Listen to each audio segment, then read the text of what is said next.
Cześć, witajcie na kanale firmy Korbanek. Dzisiaj znowu aktualizacja prac na warsztacie na nowej hali.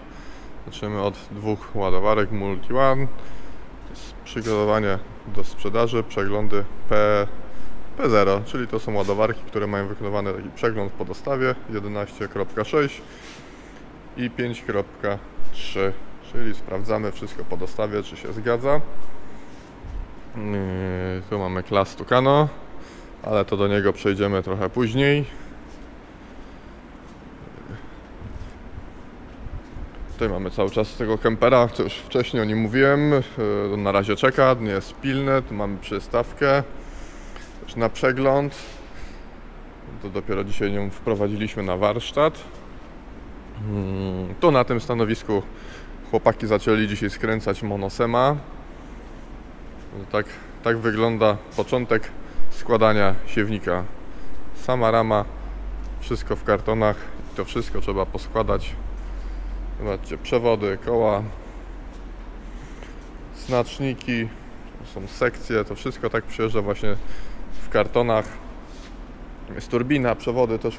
Każdy karton jest zapisany i w każdym kartonie znajdują się jakieś części. Tu mamy już bloki kół.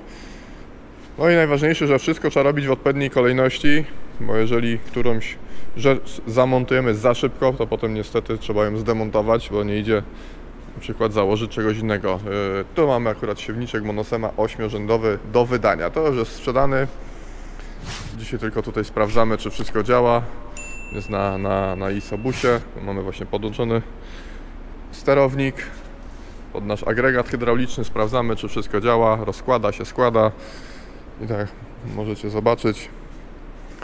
8-rzędowy do transportu właśnie składane. Sekcje idą do góry, żeby nie był za szeroki. Ten siewnik na szerokim ogumieniu. Przekładnie manualne, tu może będzie lepiej widać.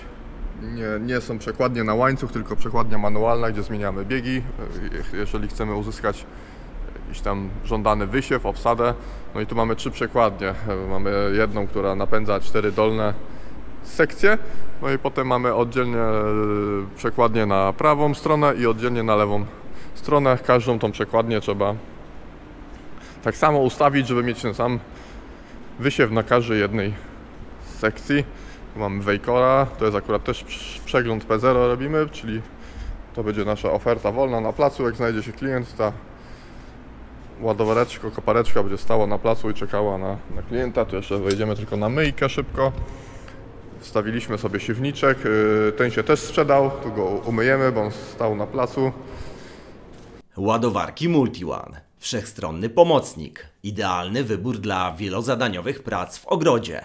Już go umyjemy i też posprawdzamy, czy wszystko się kręci, czy wszystko działa. No i ciężarówka i w drogę do klienta. No dobra. To by było tak na tyle z szybcika pokrótce, a teraz przejdziemy do naszej gwiazdy dzisiejszego odcinka, czyli Tucano 440. No ten kombaj 2008 rok, czyli jedna z pierwszych Tucano, następca Megi. I to też taka ciekawa historia, to był pierwszy kombajn, na który pojechałem na przegląd na P50, jak przyjąłem się tu w firmie Korbanek, wtedy jeszcze w DHK, razem z innym mechanikiem, który miał większe doświadczenie. Jako wtedy młody miałem okazję przy tym kombajnie wykonywać przegląd P50 po 50 godzinach, bo to wtedy tak to wyglądało. No dobra, ale nie o to chodziło.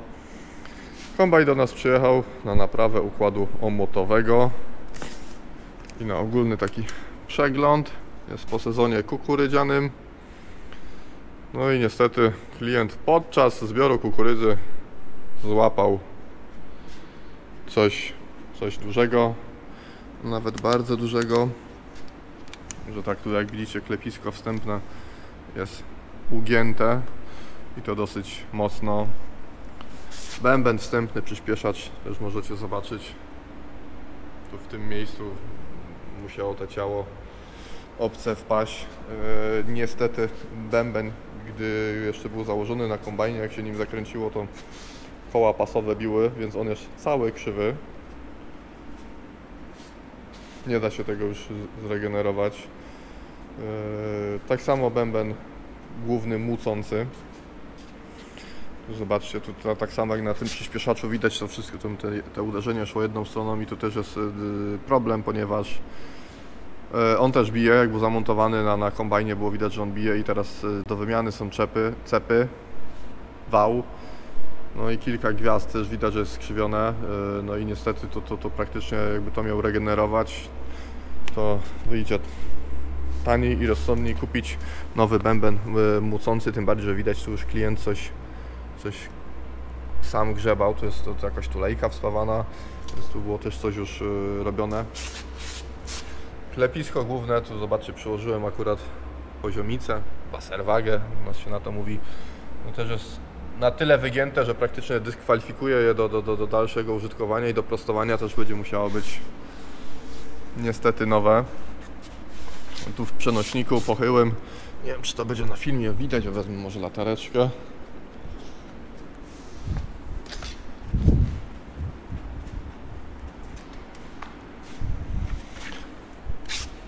Tu zaświecimy, może to będzie widać. Może nie, jak zakręcę wałem, to też wał niestety jest krzywy. Tu, ja tu widzę, są drewienka podłożone i widać, że w pewnym momencie wał o te klocki ociera, też jest niestety krzywy. Też będzie musiał być nowy. Tutaj widzicie pogięte listwy od przenośnika pochowego, no i niestety tu gdzie te ciało obce szło, te listwy są też wszystkie poskręcane, co niestety dyskwalifikuje jakby do naprawy ten łańcuch, tylko też będzie musiał być kompletny, cały nowy, no bo tak tego nie można założyć. Znaczy można założyć, ale to niestety ten łańcuch tak szybko się zużyje. Zużyją się koła zębate i jeszcze jest ryzyko, że on będzie się ściągał na którąś ze stron. Więc niestety to będzie musiało być też będzie musiało być nowe. Tu jest wszystkie koła pasowe, które już zdemontowaliśmy.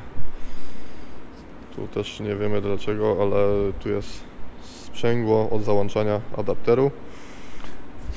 To są takie klocki drewniane, one tu po prostu pracują w tych piastach. Hydraulika zdusza te klocki i one wtedy zaczynają przenosić napęd. To jest takie rozwiązanie jeszcze z Megi, klas długo je stosuje, bardzo dobre. Tyle, że tutaj też zobaczcie te klocki, tu w ogóle nie widać, że są klocki drewniane, są całe czarne. Klient akurat nie zgłaszał nam nic, że to sprzęgło miało jakiś poślizg, że coś się z nim działo, ale no też to jest tutaj coś nie tak jest, trzeba to sprawdzić, bo tak to nie może wyglądać na pewno. Tu na przykład jest takie sprzęgiełko przenoszące ciśnienie oleju na wariator. Tu mamy zdemontowane wariatory. Czyli one po prostu przekazuje ciśnienie oleju na siłownik hydrauliczny, który ściska te koła talerzowe. Tu z drugiej strony mamy sprężynę, czyli ciśnienie musi zawsze pokonać siłę tej sprężyny, wtedy pas jest napięty. No i tak też, jak tutaj ciężko będzie jedną ręką mi pokazać, to jest obrotowe.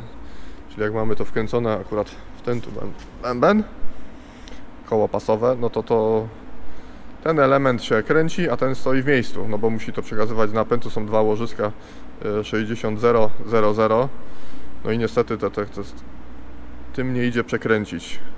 Ten wąż też od tego, co to był przekręcony, był tak napięty, nie wiadomo co by się stało, jak te łożyska się by tak na tyle zatarły, że ten wąż by zerwały. Jak ten wąż wpadłby w obroty, to mógłby narobić jeszcze więcej bałaganu. To też tu jest na ostatni gwizdek, żeby to wymienić, naprawić. Co tu jeszcze mamy przy tym kombajnie? No, odrzutnik jeszcze musimy wyciągnąć, on już jest praktycznie zdemontowany, łożyska są pościągane. Teraz wystarczy go wyciągnąć. No niestety też będzie musiał być nowy, bo jak się nim zakręciło na kombajnie, to było widać, że on też naprawdę jest krzywy. Tu zresztą widać też od dołu, akurat z tej strony,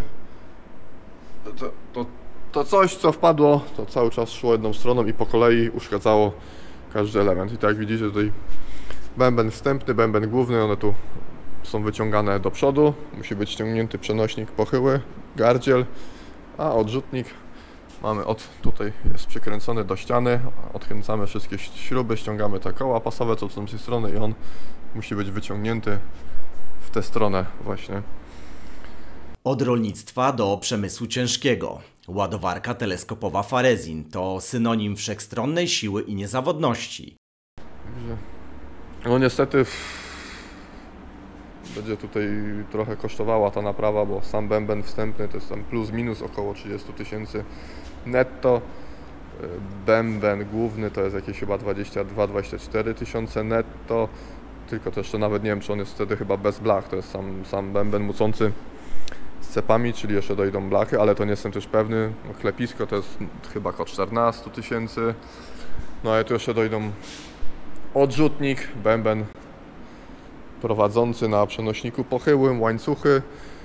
No i wiadomo, wszystkie łożyska, które tu są odpowiedzialne za te napędy mocarni, muszą też być nowe. Tutaj gdzieś sprawdzaliśmy, któreś talerze miały też już luz na wariatorze, czyli te wariatory też są do przejrzenia, do zregenerowania. Także no, będzie porządny przegląd, ale też no, będzie niestety dosyć kosztowny. No ale to już tak niestety jest z maszynami, że raz na jakiś czas też potrzebują porządnego remontu, porządnego przeglądu. Tymczasem byłoby to na tyle. Mam nadzieję, że film się podobał. Pamiętajcie o zostawieniu kciuków w górze. I jak macie jakieś pytania, prosimy o zadawanie ich w komentarzach. A tymczasem trzymajcie się, hej!